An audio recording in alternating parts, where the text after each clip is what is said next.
All right. Hey there, and welcome to this episode where I want to talk about the drama triangle and how it often exists in OCD and anxiety in a person's life and in their family systems and all of that, and really shine a light on this. Now, this was first introduced by a man named Stephen Cartman, I believe, in the 1960s. And the drama triangle, what you have to think of it is a kind of an invisible thing that forms that we oftentimes get so caught up in that we're unaware of, right? And in order to eliminate the drama triangle, we have to first become conscious of how it's playing in our life, and it's really described kind of in unhealthy social interactions, and how that works. So whenever there's not whenever, but a lot of times when there's problems that you perceive in your life in relationships, generally people go and form the drama triangle, and there's three roles that form.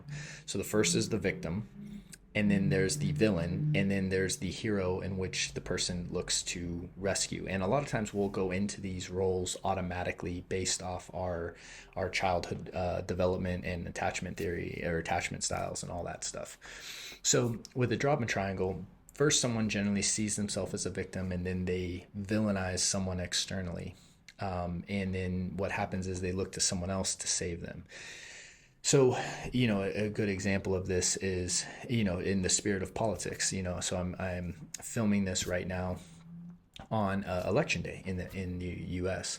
And I don't know who's going to win, but what most political ads do is they try to create the drama triangle, and so they position you as a victim in the ad, and they'll tell you how you're disadvantaged because of this, or this person's going to do this to you. And what they do is they position you as a victim in one way or another, and they villainize the opposition, right? Whoever the opposition is, and then they position the other candidate as the hero. And this is exactly how the ad works. And they don't want you to know this is what they're doing, so they want you to believe that this is actually really what's happening, when really you're being manipulated through the drama triangle. And because if you see yourself as a victim and not someone who can help yourself, you then need a villain to justify why you're a victim, and then you need a hero to save you. And in order to transcend the drama triangle altogether, you have to operate from a completely different paradigm, which is why I often integrate into the hero's journey model, which really understanding that we're all on our own hero's journey. And that's more of a framework discussed by Joseph Campbell, something that we can talk about in another episode. But when it comes to the drama triangle, when it comes to OCD and anxiety specifically, there's several different ways that this manifests. So it can manifest on an individual level, right? And so your mind can be, your thoughts can be the villain, and you can be the victim of your thoughts, and then your compulsions can be your hero, right? So you feel like a victim whenever your mind starts up, and then you villainize the mind, and then you do compulsions to, again, and that's the way that the individual drama triangle forms. You see, the mind itself as a villain, and you see yourself as a victim of it. And then it can also branch into family systems. So let's say you see yourself as someone who's dealing with OCD and anxiety, and you feel victimized by it, and you see yourself as disadvantaged because you're experiencing this, as opposed to something that you can work through and overcome. And then what happens is oftentimes you'll position people in your family and system to accommodate. And if someone doesn't accommodate, oftentimes they become the villain. And this happens a lot with therapists. So what will happen is a client will sometimes, if they're in the drama triangle, they'll first see the therapist as a hero, right? They want the therapist or the coach to come and save them, right?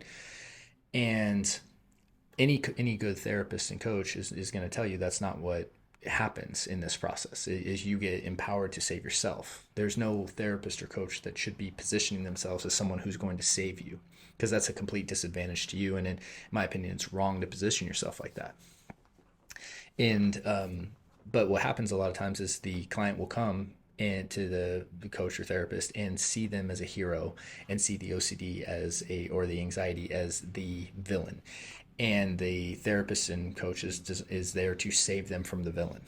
And what happens is that the therapist and coach oftentimes suggest very counterintuitive strategies to the individual to help them heal themselves. And then all of a sudden, the client will begin to see the therapist or the coach as the villain. and then need a different therapist or coach to save them, right?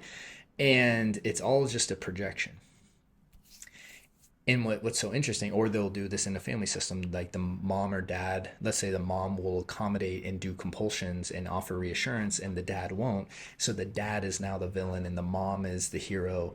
And then it works both ways, because then the mom sees the person struggling, the child, as the villain who's, causing them a bunch of chaos, and they feel like a victim because the dad's not accommodating, and then the dad sees this, and they all see this drama triangle the same exact way. So drama triangle is a very interesting phenomenon, and it happens in offices, it happens in, again, romantic relationships, siblings, family systems, and especially therapeutic relationships or coaching relationships. And if you aren't aware that that's what's happening, it's very easy for it to get its grip on you and to ultimately destroy the relationship, right? And it's this unique phenomenon that's formed, and that's why it's so important that you got to be able to ask yourself, like, am I in the drama triangle? Am I in a position where I'm villainizing someone, or seeing myself as a victim, or trying to be the hero for someone? Because if any of those are existing, and I'm fulfilling one of those roles, it's very likely that I'm actually allowing this to form and to take some kind of power over the situation. And the way that you transcend it is first become aware of it, and you understand, oh, the drama triangle's formed, right? And so you can usually identify the roles. Okay, right now I'm trying to be the hero, right? In all the same way, if someone comes to me and is looking for help with OCD and anxiety, I can't step into the hero role, because then I'm validating them as a victim. And I can't villainize OCD and anxiety and validate the idea that they're a victim and step into that role. What my job is to actually see them as their own hero of the story, and the hero's journey, kind of more model of Joseph Campbell, and to be the guide to give them the tools and resources to ultimately help themselves. But when someone wants me to be the hero, it's almost like I have to first establish the roles, the correct roles of the relationship. Because if the drama triangle is something that's forming, it just is never going to produce a fruitful result. And what usually happens is the person sees you as a hero, and then eventually they see you as a villain. So transcending it means realizing this is just an illusion that's formed. And what it means is completely reframing and recontextualizing the experience, and not validating any of the roles. Because once we do that, then we're able to choose the paradigm, the context in which we're going to operate from, and we can choose something that's much more empowering for every single person and much healthier for every single person on the journey. And so I just wanted to share this idea today, because I think it's so important that you understand how that forms, and if it forms, how destructive it can be. And once we understand that, then from there we can work to transcend it and remove it from our lives. So hope this was helpful, and I hope you're able to use it and identify it in different ways in your life. And with that, wish you a great day and a great week, and I look forward to seeing you on the next episode.